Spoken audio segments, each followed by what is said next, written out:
Shalom KKS, berkat Tuhan tercurah bagi kita semua. Ulangan 31 dan 32 ini mengisahkan tongkat estafet dari kepemimpinan Musa beralih kepada Yosua.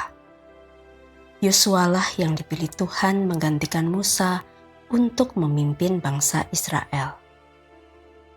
Mengapa Yosua dipilih menggantikan Musa? Apakah karena kecerdasannya? Apakah karena keahliannya?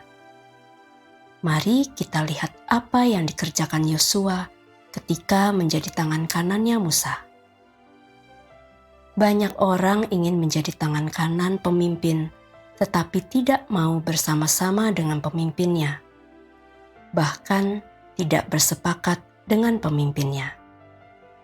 Bolak-balik komplain karena merasa tidak dipakai seperti halnya Yosua. Keluaran 24 ayat 12-13. Tuhan berfirman kepada Musa, "Naiklah menghadap aku ke atas gunung dan tinggallah di sana. Maka aku akan memberikan kepadamu loh batu, yakni hukum dan perintah yang telah kutuliskan untuk diajarkan kepada mereka." Lalu bangunlah Musa dengan Yosua abdinya. Maka naiklah Musa ke atas gunung Allah itu.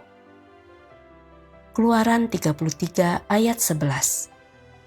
Dan Tuhan berbicara kepada Musa dengan berhadapan muka seperti seorang berbicara kepada temannya. Kemudian kembalilah ia ke perkemahan. Tetapi abdinya, Yosua bin Nun, seorang yang masih muda, tidaklah meninggalkan kemah itu. Dari sini kita belajar, selama mendampingi Musa, sepertinya Tuhan tidak mengindahkan Yosua. Hanya Musa yang diajak bercakap-cakap. Namun demikian, Yosua menyimpan perkara itu dalam hatinya, dan diam-diam ingin seperti Musa yang bisa bercakap-cakap dengan Tuhan. KKS, inginilah sesuatu yang rohani. Kejar keintiman dengan Tuhan, maka engkau akan dibawanya naik level. Ulangan 31 ayat 3, 6-8. Tuhan Allahmu, dialah yang akan menyeberang di depanmu. Dialah yang akan memunahkan bangsa-bangsa itu dari hadapanmu, sehingga engkau dapat memiliki negeri mereka. Yosua dialah yang akan menyeberang di depanmu, seperti yang difirmankan Tuhan. Kuatkan dan teguhkanlah hatimu, janganlah takut dan jangan gemetar, karena mereka, sebab Tuhan Allahmu, dialah yang berjalan menyertai engkau. Ia tidak akan membiarkan engkau dan tidak akan meninggalkan engkau. Lalu Musa memanggil Yosua dan berkata kepadanya di depan seluruh orang Israel, "Kuatkan dan teguhkanlah hatimu, sebab engkau akan masuk bersama-sama dengan bangsa ini ke negeri yang dijanjikan Tuhan dengan sumpah kepada nenek moyang mereka untuk memberikannya kepada mereka, dan engkau akan memimpin mereka sampai mereka memilikinya. Sebab Tuhan, Dia sendiri akan berjalan di depanmu, Dia sendiri akan menyertai engkau, Dia tidak akan membiarkan engkau, dan tidak akan meninggalkan engkau. Janganlah takut dan janganlah patah hati." Perhatikan ini. Bertemu muka dengan muka bersama Tuhan, dan Tuhan memalingkan wajahnya. Banyak orang degil hati, mengeraskan hati. Kepada orang-orang demikian, Tuhan akan memalingkan wajahnya. Seringkali Tuhan sudah memanggilnya berkali-kali agar kembali ke jalan yang benar. Namun, karena kekerasan hatinya dengan dosa, membuat Tuhan memalingkan wajahnya. Pahami bahwa Allah itu kudus. Sebelum seseorang bertobat dan ingin dikuduskan, Tuhan tidak dapat berdiam bersamanya. Jadi, berhati-hatilah dengan kebenaranmu sendiri. Firman-Nya adalah standar kebenaran Tuhan. Pakailah firman untuk menjadi cermin bagi hidup kita. Sudahkah aku seperti yang Tuhan mau? Ulangan 31 ayat 14-16 dan 18.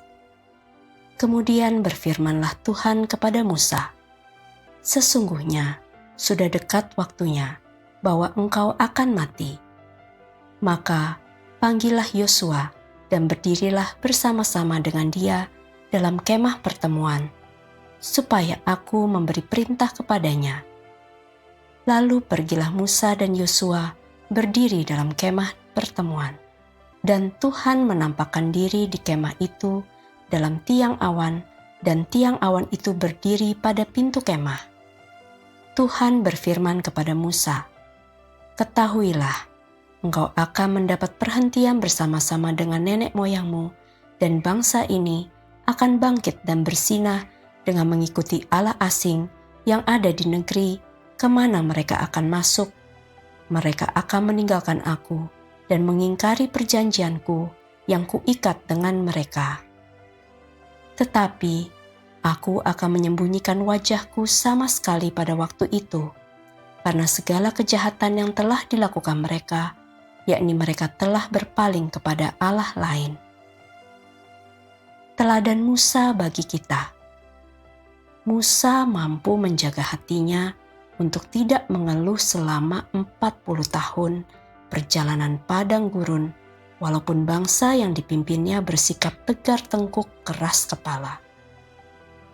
Musa mampu melihat masalah dari perspektif Tuhan, bahwa penderitaan bangsa merupakan cara yang dipakai Tuhan untuk mendidik umat-Nya. Bagaimana dengan kita? Belajarlah untuk melihat permasalahan dari perspektif Tuhan. Apa yang Tuhan pandang baik, maka baik juga bagi kita. Apa yang Tuhan pandang perlu, maka perlu juga bagi kita. Satu hal yang menjadi pegangan penting bagi kita, taatilah Tuhan senantiasa dan tetap beriman teguh, lakukan apa yang dikatakan firman. Teladan Yosua bagi kita. Yosua memiliki iman yang teguh kepada Allah-Nya, kepada Tuhan yang hidup. KKS, jangan pernah meremehkan iman. Yesus berkata bahwa iman sebiji sesawi pun dapat memindahkan gunung. Setialah di dalam pelatihan iman yang Tuhan sedang kerjakan bagi kita masing-masing, seperti halnya Yosua. Iman yang Yosua miliki merupakan hasil pelatihan Tuhan, dan itu dapat menghancurkan tembok Yeriko yang megah dan angkuh. Yosua 1 ayat 3.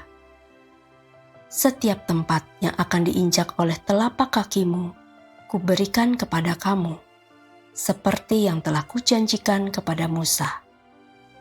1 Tesalonika 5 ayat 16-18. Bersukacitalah senantiasa, tetaplah berdoa, mengucap syukurlah dalam segala hal, sebab itulah yang dikehendaki Allah di dalam Kristus Yesus bagi kamu.